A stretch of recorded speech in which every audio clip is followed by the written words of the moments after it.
오늘 본문의 말씀으로 소망 그리고 감사라는 제목으로 오늘 추수감사주일 예배 말씀을 전하도록 하겠습니다. 어느 군대에서 있었던 이야기입니다. 저녁으로 그날은 돈가스 반찬이 나오는 날이었는데 식당에서 이제 배식을 받기 위해서 병사들이 줄을 쫙 서 있는데 앞에서부터 와 하는 환성이 들리는 거예요. 왜 그런지 봤더니 오늘 돈가스를 1인당 2개씩 준다는 것입니다. 병사들이 얼마나 좋아하는지 몰라요. 그런데 알고 보니 돈가스는 2장을 주는데 소스가 없다는 것입니다.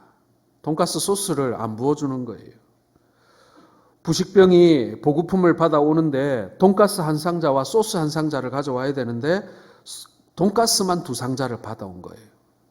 그래서 소스 없이 돈가스만 2개를 먹어야 되는 것입니다. 병사들 중에는 이 돈가스 2개가 좋기는 한데 이 느끼해서 2개를 어떻게 소스 없이 다 먹냐고 투덜거리는 소리가 나오기 시작했습니다. 그때 한 고참 병사가 앞에 나서서 병사들에게 이렇게 말하며 다 이르는 것입니다. 얘들아, 불평하지 마라. 분명히 지금 어느 부대 애들은 소스만 2통 먹고 있을 거다. 숫자가 딱 맞춰져 있었을 테니 어느 부대는 돈가스를 하나 못 가져갔겠지요. 같은 사건을 두고도 어떤 사람은 불평하고 어떤 사람은 그것을 감사하거나 혹은 긍정적으로 생각하곤 합니다. 불평을 선택할 수도 있고 감사한 마음을 선택할 수도 있습니다. 같은 사건을 보고서도 순간순간마다 선택의 순간에 누구는 불평을 선택하고 누구는 감사를 선택한다라는 것이죠. 그런데 여러분 이게요 사실은 습관입니다. 불평하기 좋아하는 사람은 언제나 불평하고요. 감사하기 좋아하는 사람은 언제나 감사합니다. 불평도 습관이고 감사도 습관이라는 사실을 우리는 경험적으로 모두 알고 있습니다. 지난날을 돌이켜보면은 이 불평과 원망이라는 것이 우리 인생에 얼마나 도움이 됐나 여러분 한번 생각해 보십시오. 내가 불평을 많이 할수록 혹은 내 안에 불만이 많을수록 내가 건강해졌습니까? 내 안에 불만이 쌓이면 쌓일수록 혹은 내 입으로 많은 불평을 말함으로 인하여 내가 다른 사람들보다 훨씬 성숙한 사람이 되었습니까? 사실 이 불평과 원망은 우리 인생에 아무런 도움이 되지 않습니다. 도리어 해악이 될 뿐이죠. 내가 불평하고 원망하는 그 사람이 아픈 게 아니라 사실은 그것을 품고 그것을 내뱉는 그것을 생산해내는 내가 제일 큰 피해자이며 내 안에 그 독이 쌓이고 있는 것입니다. 반면 여러분, 마음의 즐거움은 얼굴을 빛나게 한다고 했습니다. 감사가 많은 사람은요, 그 얼굴에서 빛이 난다는 말입니다. 불행한 사람은 물질이나 권력이 없는 사람이 아니라 감사할 줄 모르는 사람이라고 합니다. 믿음의 사람은 감사하는 마음이 그 습관이 되고 그리고 체질화가 되어야 합니다. 여러분, 체질이라는 것은요, 다른 게 아닙니다. 오랜 습관이 쌓이면 그 사람의 체질이 되는 것이죠. 짜게 먹는 습관을 가진 사람은 그 짠 음식에 대해서 몸이 체질화가 되어집니다. 그렇지 않습니까, 여러분? 그리고 기름진 음식을 먹는 습관이 든 사람은요, 몸이 그 습관에 맞춰서 그 기름진 음식이 이 몸의 체질화가 되는 거예요. 그 온갖 병이 다 나지 않겠습니까? 습관과 체질이라는 것은 연결되어 있습니다. 불만도 마찬가지고 불평도 마찬가지고 원망도 마찬가지입니다. 그것이 우리에게 습관으로 자리 잡으면 그것이 우리에게 체질화된다라는 것입니다. 사랑하는 성도 여러분, 우리가 말하는 행복한 사람은요, 어떤 좋은 환경을 가졌거나 혹은 많이 가졌기 때문이 아니라 바로 이 감사의 마음이 습관이 되고 체질화가 된 사람이라고 할 수 있는 것입니다. 모든 것에 영향을 주는 것은 환경이 아니라 바로 마음의 태도라는 것이죠. 사실 우리는 마음의 습관의 피해자들이기도 하고 또 마음의 습관의 축복자들이기도 합니다. 복을 받는 사람은 언제나 마음의 복을 받은 사람입니다. 그러므로 여러분, 자신의 마음을 잘 가꾸어 가시기 바랍니다. 자기 마음을 자꾸만 학대하지 말고 늘 아름답게 지키고 사랑하고 가꾸어 가시기 바랍니다. 어느 시인이 말한 것처럼 우리의 마음은 꽃밭이라고는 비유를 하는 걸 들은 적이 있습니다. 우리의 마음이 꽃밭이라는 거예요. 여러분, 꽃밭을 가꿔본 적이 있습니까? 계속 풀을 뽑아주고, 그리고 예쁜 꽃을 계속 심어주고, 심어놓은 그 나무가 잘 자랄 수 있도록 물을 주고 거름을 주고 해야 비로소 아름다운 정원이 완성되는 것처럼 우리의 마음도 그냥 내버려 두면 그냥 저절로 좋은 곳이 되는 것이 아니라 그냥 내버려 두면 잡초밭 되고 그리고 쓰레기장이 되어버리고 마는 것입니다. 가꾸어야 합니다. 불평과 원망으로 그 마음밭을 가꿀 수는 없겠죠. 감사와 기쁨, 평강이 있어야 우리는 비로소 우리의 마음밭을 건강하고 아름답게 가꿀 수가 있는 것입니다. 그럴 때 우리에게 가장 필요한 것이 바로 이 감사라는 것이죠. 이스라엘 백성들은 해마다 초막절이 되면 광야에 나가서 빈들에다가 초막을 짓습니다. 요즘 이스라엘 사람들은 자기 집 옆에다가 붙여서 초막을 만듭니다. 프레임을 4개 세우고 캔버스나 혹은 판넬 같은 걸로 사방을 막아서 벽을 만듭니다. 우리로 말하자면 이제 합판 같은 걸로 이렇게 막아서 벽을 만드는 거예요. 그리고 지붕에다가 감람나무 가지나 종려나무 가지나 혹은 버드나무 가지를 얹어서 지붕을 만드는 것입니다. 심지어 호텔 같은 데도 식당 옆에다가 혹은 주차장에다가 초막을 짓습니다. 천막으로 지어놓고 거기다가 나뭇가지를 붙여서 초막 형태를 만드는 것이죠. 식당에 들어가서 음식을 먹는 사람도 있지만 그 식당 옆에 간이 초막에 들어가서 거기서 식사도 하고 노래도 부르고 춤도 추고 성경도 읽고 예배도 드리고 거기서 모든 걸 다 하는 것입니다. 특별히 시편을 유대인들은 많이 읽습니다. 이런 초막을 가르쳐 이 히브리 사람들은 스코트라고 불렀습니다. 초막절 기간이 되면 자기 초막에서뿐만 아니라 남의 초막에도 놀러를 갑니다. 그리고 서로 어울려 파티를 열고 한 주간 내내 즐거워하는 그런 기쁨의 절기라고 할 수 있습니다. 요컨대 이 초막절은 지나간 날 이스라엘 백성들이 애굽 땅에서 나와 광야 생활을 시작하는 동안에 하나님의 인도하심을 받은 것에 대한 감사하는 절기입니다. 그들이 광야를 행진할 때 낮에는 구름 기둥이 인도를 했고 그리고 밤에는 불기둥이 그들이 가야 할 목표와 방향을 알려주어서 한 걸음 한 걸음 그들이 안전하게 앞으로 향하여 나아갈 수가 있었던 것이죠. 우리가 잘 알듯이 이스라엘 백성들이 광야 생활을 하는 동안에는 농사를 짓지 못했습니다. 그래서 우리가 이 초막절 혹은 이 추수감사절을 단순히 곡식을 거두은 것에 대한 감사의 의미로만 받아들일 필요는 없다라는 것입니다. 이스라엘 백성들에게도 만나와 메추라기로 그들을 광야에서 먹이신 것처럼 하나님께서 우리를 여러 방법과 여러 방편으로 우리를 먹여주시고 입혀주셨습니다. 우리에게 임한 하나님의 모든 은혜에 대한 감사가 집결된 시간이 바로 이 추수감사의 시간, 이스라엘 백성들로 말하면 초막절이었던 것입니다. 물론 이 초막절을 기준으로 해서 이스라엘 백성들이 가나안 땅에서의 모든 추수가 이제 끝이 납니다. 초막절은 농사를 짓고 수확을 거두게 된 것을 하나님께 감사하는 절기가 이제 이 가나안 땅에 들어가서는 그렇게 전환이 되었습니다마는 그러나 이 초막절에는 훨씬 더 많은 감사의 이유들이 있다라는 것입니다.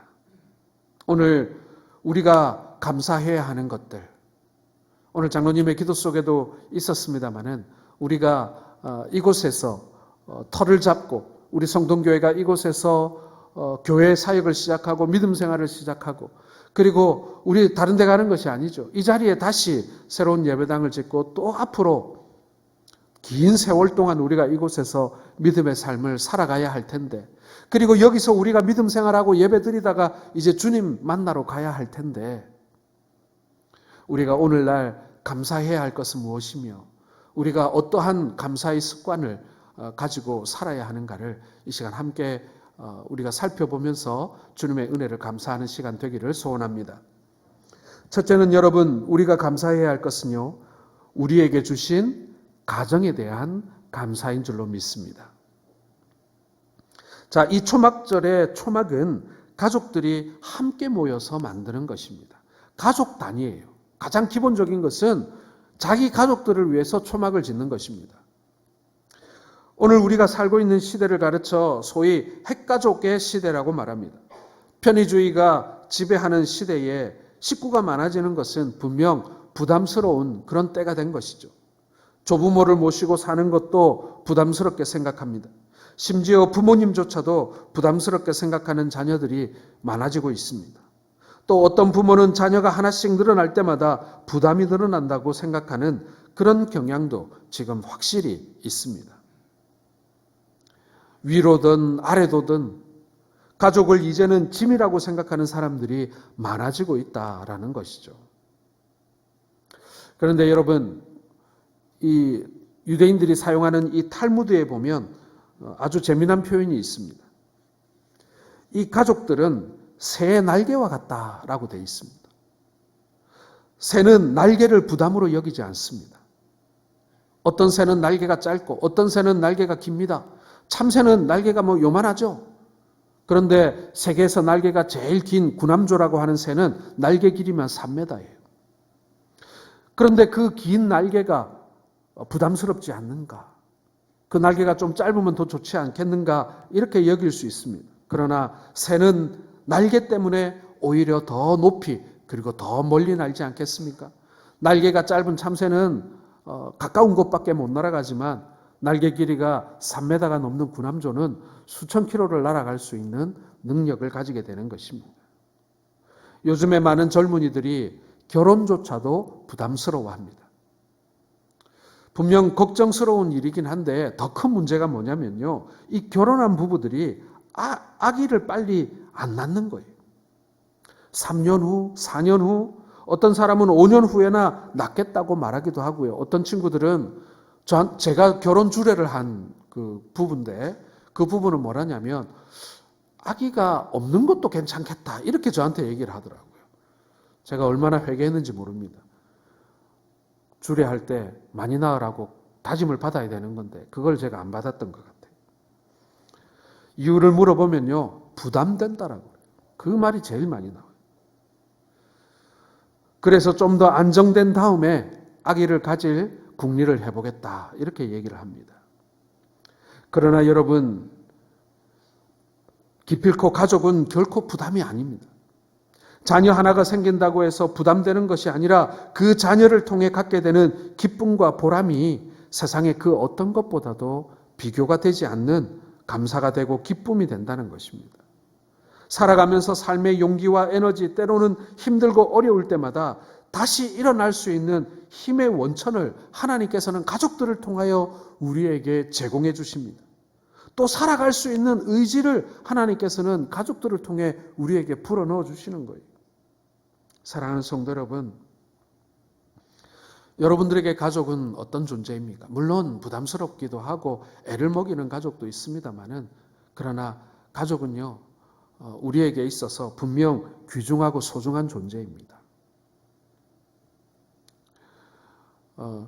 저희 장모님의 어머니가 굉장히 장수를 하셨어요. 거의 100세 가까이 사셨는데 우리 생각에 그렇게 장수를 하시면, 어머니가 장수를 하시면 뭐 아쉬움이 있을까라고 생각이 되는데 안 그렇더라고요. 우리 장모님이 장례를 치르는데 어찌나 많이 우시는지. 가족은 우리에게 너무나도 소중하고 그리고 우리에게 언제나 있었으면 하는 그런 존재인 것입니다. 물론 가족 때문에 어려움도 있을 수 있고 속상한 일도 있습니다. 그러나 훨씬 더 많은 복, 훨씬 더 많은 사랑, 훨씬 더 많은 격려를 하나님께서는 우리 가정을 통해서 우리에게 부어주신다는 것을 믿으시길 바랍니다. 우리 가정에도 한 해 동안 다사다난 온갖 일들이 많이 있으셨으리라고 생각이 됩니다. 여러분, 그럼에도 불구하고 그 모든 것을 감사하시기 바랍니다. 이스라엘 백성들에게 있어서 이 초막이라고 하는 것은 가족들에게 사랑의 보금자리라고 할 수 있습니다. 근사하게 지은 집이 아니라 지금 광야를 건너가야 하기 때문에 그냥 주변에 있는 나뭇가지들을 꺾어가지고 얼기설기 지은 허름한 그런 집이고, 그리고 그 나뭇가지 사이로 바람이 새어 들어오고, 그리고 바닥은 딱딱하고 불편한 공간이지만 그러나 세상에 둘도 없는 가족들의 보금자리였던 것입니다. 안식의 피난처였습니다. 그리고 그들은 그 초막을 만들어 놓고 그 안에 노래를 부르고, 그리고 가족들 간의 사랑을 나누고 격려를 나눕니다. 사랑하는 성도 여러분, 우리 모두는 힘든 고통의 시대를 살고 있습니다. 약육강식이 존재하는 치열한 경쟁이 이 사회 속에는 엄연히 존재합니다. 그러나 생각해 보십시오. 나에게 우리 가족이 없었다면 나는 지금 얼마나 더 무기력한 존재로 살고 있을까 하는 것입니다. 나를 격려해주고 나와 함께 짐을 져줄 나의 남편, 나의 아내, 그리고 나의 자녀들, 그리고 나의 부모님들, 그분들이 없었다면, 그 사람들이 없었다면 나는 더 얼마나 낙심하며 살았을까요? 가족은 내가 힘들 때 일어설 수 있는 버팀목 같은 것입니다. 하나님께서 하나님의 사랑을 가족들을 통해 보여주십니다. 그래서 예수님께서도 하나님과 우리의 관계, 하나님과 우리 교회의 관계, 성도의 관계를 부부의 관계로, 그리고 부모 자식 간의 관계로 자주 묘사를 하셨습니다.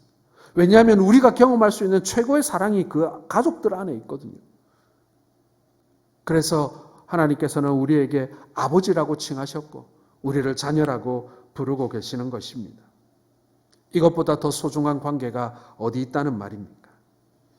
그러므로 여러분, 오늘 추수감사주의를 맞이해서 그 어떤 일보다도 우리에게 가족을 주시고 우리 가족을 하나로 묶어주시고 또 서로를 돌아보며 한 해를 살아가게 하신 그 사실을 여러분 더욱더 기뻐하시는 여러분들 되시기를 주의 이름으로 축원합니다. 두 번째로 여러분, 우리가 오늘 감사해야 할 것은 신앙 공동체에 대한 감사입니다.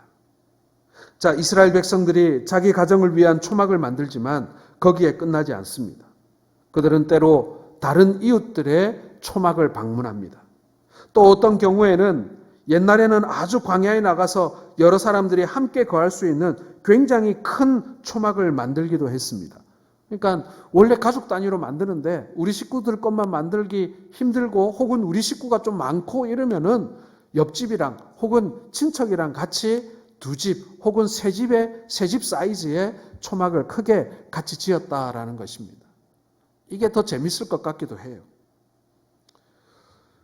요즘은 이스라엘 사람들은 회당 같은 데 방문해서 그곳에 큰 천막을 만들기도 하고, 또 형편이 안 되는 회당들은 종려나무 가지나 감람나무 가지, 버드나무 가지를 가져다가 회당 안에다가 마치 크리스마스 트리를 장식하는 것처럼 장식을 하곤 합니다. 이제 형식만 남은 것이죠.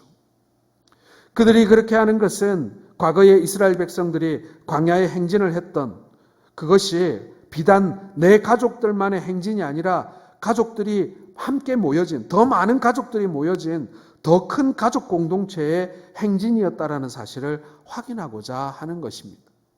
민족적 행진이었어요.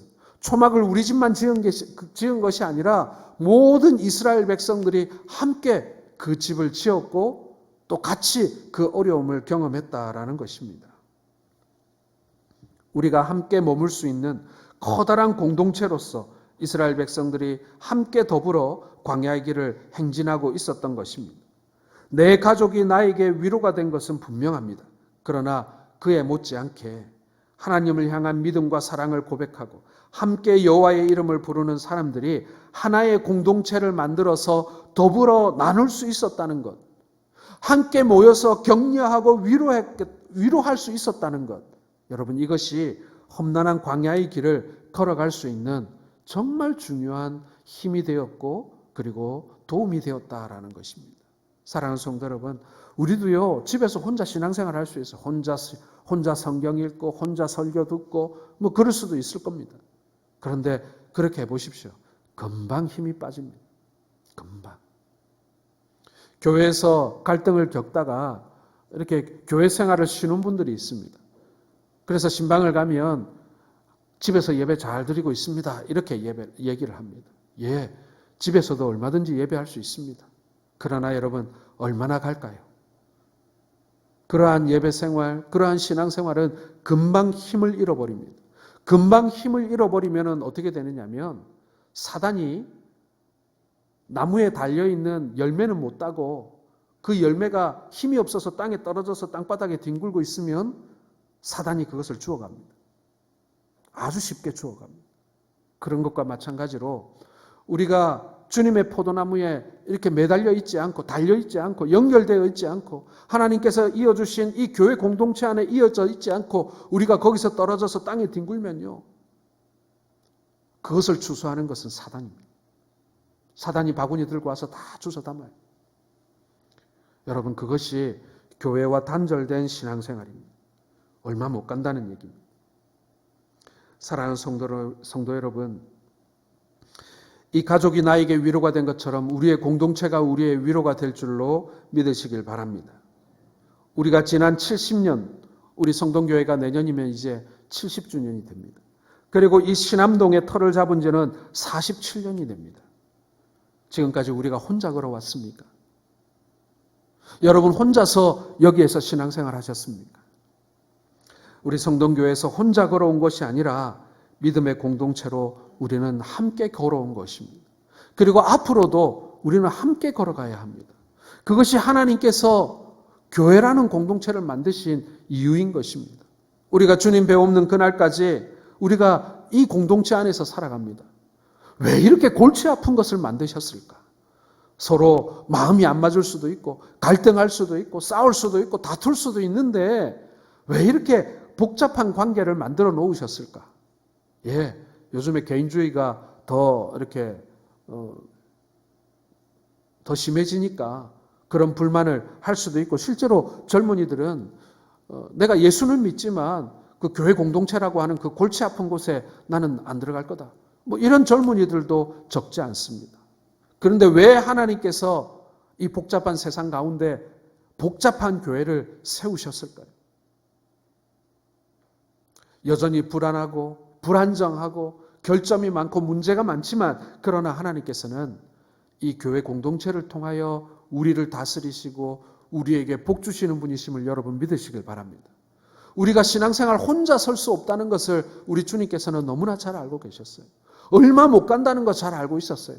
혼자만 신앙생활 잘하면 되지. 아니요. 그렇게 해서는 얼마 못 견딘다는 거, 사단이 다 쓸어간다는 걸 아셨기 때문에 골치 아프고 힘들고 불편하고 마음도 잘 안 맞지만 그러나 우리가 서로 한 공동체로 이어져 있도록 우리를 모아놓으셨다라는 것입니다. 그것이 우리 주님의 뜻이고 주님의 방법이었다는 거예요. 여러분은 교회를 어떻게 생각하십니까? 오늘날 교회가 세상과 사회를 향해 할 일을 다하지 못하고 있다는 비판을 많이 받습니다. 심지어 어떤 안티 세력들은요, 이 땅에 교회가 없어져야 한다고 주장하는 사람들도 있습니다. 그러나 그럼에도 불구하고 여러분, 이 땅에 단 하나의 교회마저 완전히 사라져버린 그런 세상을 한번 상상해 보시기 바랍니다. 우리나라의 교회가 사라진다면, 이 세상의 교회가 사라진다면, 오늘날의 교회가 하나님과 세상 사람들이 보기에 부끄러운 점도 분명히 있습니다.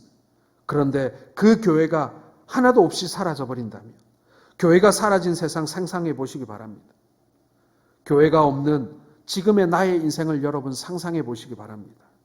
여러분 상상이 되십니까?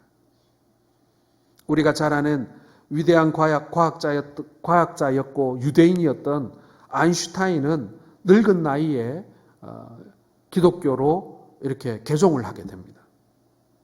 그러면서 이 아인슈타인이 유명한 고백을 남기게 됩니다. 나는 젊었을 때 교회를 경멸하고 무시했었다. 그러나 내 조국이 어려워졌을 때 교회는 우리 유대민족의 유일한 희망이었고 소망이며 안식처였다. 내 나이 먹어 이제 석양역해 교회 외에 내 영혼의 위로를 경험할 수 있는 어떤 곳도 찾지 못했다. 나는 이제 그리스도와 교회로 돌아온다. 여러분 이게 말년에 아인슈타인이 남긴 말이에요. 사랑하는 성도 여러분, 여러분과 그리고 우리들에게 교회는 어떤 존재입니까? 어쩌면 교회 생활을 하면서 이런저런 상처를 받을 때도 있습니다. 그러나 그럼에도 불구하고 내가 교회 공동체에서 성도들과 함께 교제하는 가운데 누릴 수 있었던 은혜의 시간들, 그리고 무엇보다도 구원받은 자녀로서 믿음의 공동체에서 함께 하나님을 찬양하고 회복의 기쁨을 누렸던 그 체험들은 그 무엇과도 바꿀 수 없는 소중한 믿음의 자산이 아닐 수가 없는 것입니다. 너무나도 당연하게 여겼던 여러분 교회 생활이 여러분 코로나19로 인하여 우리가 얼마나 제약받으면서 우리에게 소중한 것이었다는 것을 우리가 알게 되었습니까? 코로나 때문에 식사도 못하고 교제도 못하니 이 교회 생활이 얼마나 힘이 빠지고 재미가 없습니까? 그전에는 너무나도 당연했던 일들이 그것이 박탈되어지고 빼앗기게 되니까 여러분 얼마나 우리에게 아쉽고 그것이 그리운지 모릅니다. 사랑하는 성도 여러분, 교회는 우리가 저 영원한 천국을 향해 나아가는 방주이며 우리의 믿음의 터전임을 믿으시길 바랍니다.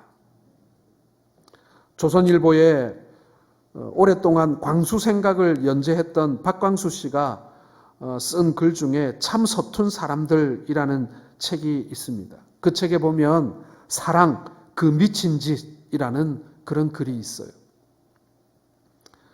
사랑에 빠지면 좋은 것이 많습니다. 하지만 그 반대로 나쁜 것도 많습니다. 사랑하는 사람이 생기면 내가 먹고 싶은 것만 먹기가 힘들어집니다. 내가 좋아하는 만화가게도 가기 힘들고 일요일에 좋아하는 야구를 보는 것도 눈치가 보입니다. 쉬는 날 늘어지게 낮잠을 자기도 눈치가 보입니다. 일도 손에 잘 안 잡히고 생활 리듬도 깨어지기 일쑤입니다. 그것뿐이겠습니까? 늘 조바심으로 마음을 애태우고 전에 없던 의심병도 생깁니다. 혼자 있을 때보다 지출도 많아지고 훌쩍 떠나는 혼자만의 여행은 더더군다나 쉽지 않습니다. 그래서 늘 사랑이 끝날 땐 스스로 다짐합니다. 이 미친 짓을 또 해? 그런데 우리는 아무래도 진짜 미쳤나 봅니다. 그런 굳은 다짐을 잊은 채 또 사랑에 빠져드니 말입니다. 사랑하는 성도 여러분, 사랑이라는 게 그런 것 같습니다. 그런데 신앙생활도 그런 것 같습니다.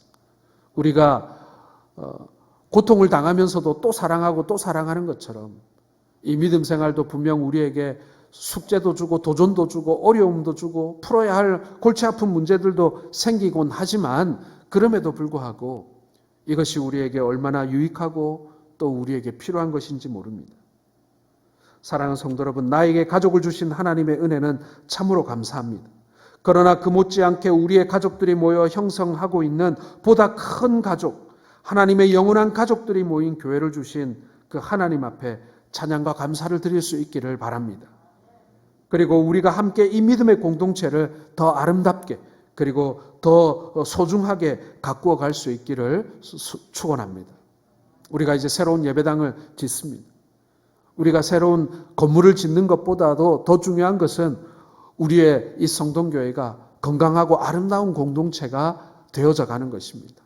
그런 공동체를 세우기 위해서 새로운 성전도 필요한 것입니다. 주객이 바뀌면 안 돼요. 하나님께서 기뻐하시는 교회를 세워가시는 우리 모든 성도들 되시기를 바랍니다. 마지막 감사가 있습니다. 그것은 영원한 소망에 대한 감사입니다. 초막절이 되면 이스라엘 사람들은 집을 떠나는 연습을 합니다. 원래는 자기 집에다가 초막 지으면 안 되는 거예요. 자기 집 옆에 주차장에다 초막 지으면 안 돼요. 원래 이스라엘의 율법 하나님의 말씀에 근거하자면 광야로 나가서 자기 집 옆이 아니라 저 아무도 없는 들판에 나가서 초막을 짓는 것입니다. 그런 의미에서 여러분 초막절은요 집을 떠나는 연습이에요. 요즘은 편리한 시대가 되어서 차를 몰고 나가가지고 한적한 곳에다가 이렇게 초막을 치기도 한다고 합니다. 그러나 본래 옛날 초막절은 모두가 광야로 나가는 거예요. 초막절 기간 한 주간 동안 광야로 나가서 야영을 합니다. 집을 떠나는 것입니다. 일시적이지만 집을 떠나는 거예요. 우리의 욕망과 편안함과 안정의 중심지였던 집을 잠시 떠날 때 우리는 영원한 천국을 향한 소망을 품게 되는 것입니다. 요즘에 우리 청년들이나 우리 청소년들이 수련회를 못 가요. 이 코로나 때문에 숙박이 안 되기 때문에 이 수련회를 못 가는데 저는 그게 너무너무 안타깝고 정말 아쉬워요. 사실 저도 이제 청소년 시절에 SFC 수련회를 봄, 겨울로 막 열심히 다녔습니다만은 집을 떠나서 뭐 교회가 되었던 수양관이 되었던 예전에는 여름에는 덕유산에 가서 텐트를 치고 수련회를 했었어요. 그렇게 한 주간 수련회를 하고 집에 돌아오면요, 집이 얼마나 좋은지 몰라요. 우리 집이 얼마나 좋고 어머니가 해주는 밥이 얼마나 좋고 그걸 경험하게 됩니다. 우리가 원하든 원하지 않든요, 우리의 자녀들은 1년에 두세 번씩 집을 떠나는 훈련을 하고 돌아오는 거예요. 그렇게 수련회를 열심히 다닌 친구들이 군생활도 잘합니다. 왜냐하면 집을 떠나서 이 단체 생활을 해본 친구들이 군생활도 잘하더라고요. 유학생활도 잘하고 말이죠. 수련회에서 뭘 배우고 듣고 은혜를 받는지를 둘째치고라도 집을 떠나서 부모님을 떠나서 안락한 환경을 떠나서 불편하고 춥고 정말 새우잠을 자는 그런 환경에 있어 본다는 것이 그 자체가 정말 소중한 훈련이고 그리고 우리의 믿음 생활에 도움이 되는 것. 바로 초막절이 바로 수련회였어요. 우리의 욕망과 편안함과 안정의 중심이었던 집을 잠시 떠나가게 될 때 우리는 영원한 천국을 향한 소망을 품게 되는 것입니다. 사랑하는 성도 여러분, 어느 한순간 우리는 집을 떠나는 날을 맞이하게 됩니다. 이건 누구도 예외가 아니에요. 모두가 집을 떠나는 날을 맞이하게 됩니다. 우리의 영혼도 이 육체의 집을 떠나갑니다. 그런가 하면 우리가 함께 더불어 살면서 행복한 기억들을 쌓아왔던 우리의 사랑하는 가족들을 우리는 잠시 떠나 어디론가 가야 합니다. 그때 하나님께서 예비하신 집이 있는 것이죠. 옛날 애굽의 땅에 안일한 집을 버리고 광야를 떠나갔던 이스라엘 백성들, 하나님은 그들을 위해 광야에도 집을 예비해 두셨습니다. 그런가 하면 저 가나안 땅에 그들을 기다리고 있는 영구한 집을 향한 소망이 있었기 때문에 그들이 초막에서 잘 수 있었던 것이죠. 신약적으로 말하자면 저는 이 영원한 소망이야말로 우리가 장차 천국에서 누리게 될 소망의 그림자라고 생각을 합니다. 바울은 고린도후서 5장 1절에 이렇게 말씀했습니다. 같이 읽겠습니다. 만일 땅에 있는 우리의 장막집이 무너지면 하나님께서 지으신 집 곧 손으로 지은 것이 아니요 하늘에 있는 영원한 집이 우리에게 있는 줄 아느니라. 요한복음 14장 2절 이하에도 내가 너희를 위하여 거처를 예비하러 가노니 거처를 예비하면 내가 다시 와서 나 있는 곳에 너희도 있게 하리라고 우리 예수님께서는 제자들에게 약속하고 가셨습니다. 우리는 이 시대를 살아가면서 참으로 많은 고통을 당하고 많은 것을 잃어버리기도 합니다. 그러나 우리에게 있어 아직도 견고한, 아니 영원히 흔들리지 아니할 소망이 우리에게 있습니다. 바로 하나님 나라에 대한 소망입니다. 그리고 천국의 소망입니다. 그 영원한 소망을 주신 그 주님을 찬양하시고 감사하실 수 있기를 바랍니다. 우리에게 감사해야 할 충분한 이유가 됩니다. 그런데 이스라엘 백성들이 초막절을 지킬 때 초막절 직전에 지키는 절기가 하나 더 있습니다. 바로 속죄절이 초막절 앞에 있습니다. 이 속죄절 다음에 초막절이 옵니다. 초막절은 버들가지를 취하고 종려나무 가지와 감람나무 가지를 흔들면서 하나님의 인도를 찬양하고 감사하는 기쁨의 절기라고 한다면 반면에 이 속죄절은 고통의 절기입니다. 죄를 회개하는 기간입니다. 그리고 하나님의 용서를 구합니다. 그리고 제사를 지냅니다. 하나님의 용서를 구하기 위해 피 흘린 제물, 그들은 용서를 받고 하나님의 용서를 확인하면서 그 다음 절기인 초막절로 나아갈 수 있었던 것입니다. 신약적으로 적용한다면 무엇이겠습니까? 예수님의 그 피 흘리심의 십자가가 있었기 때문에 오늘날 우리에게 구원이 있고 오늘날 우리에게 감사절이 있는 것입니다. 이 십자가 때문에 오늘 내가 하나님의 백성이 되어서 광야 같은 세상을 사는 동안 하나님의 인도를 경험하고 하나님의 도우심을 우리가 경험하게 되는 것입니다.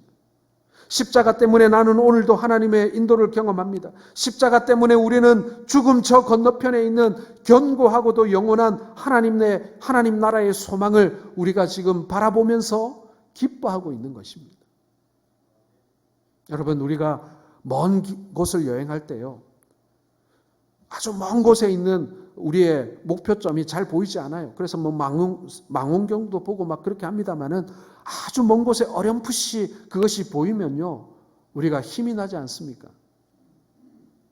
힘이 납니다. 우리가 등산을 할 때에도 숲속으로 난 길만 이렇게 가다 보면 산봉우리가 보이지 않아요. 그때는 힘들어요. 그런데 어느 정도 5분 능선, 6분 능선을 이렇게 탁 올라가게 되면 그때부터는 이 정상이 멀찍이 보여요. 그러면 힘이 납니다.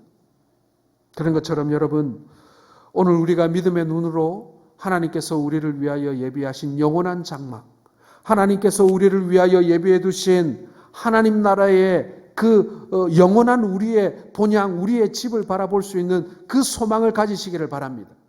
초막절 바로 그런 의미가 있는 거예요. 이 땅에서의 집은 영원한 내 집이 아니다. 이 초막을 내가 지금 짓지만 이 일주일 지나고 나면 이거 다 쓰레기 되고 막 다 그냥 무너지고 아무 쓸모없는 것.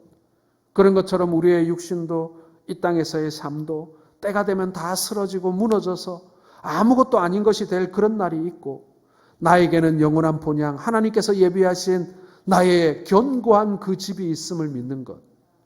여러분, 오늘 그것이 우리가 이 땅에서 감사절을 맞이하고 또 이 땅에서 우리가 집을 짓는 우리의 마음이 되어야 될 줄로 믿으시길 바랍니다. 여러분, 우리가 이 예배당을 아무리 아름답고 근사하게 지은들 하나님께서 우리를 위하여 예비하신 하나님 나라의 그 집과 비교할 수가 있겠습니까?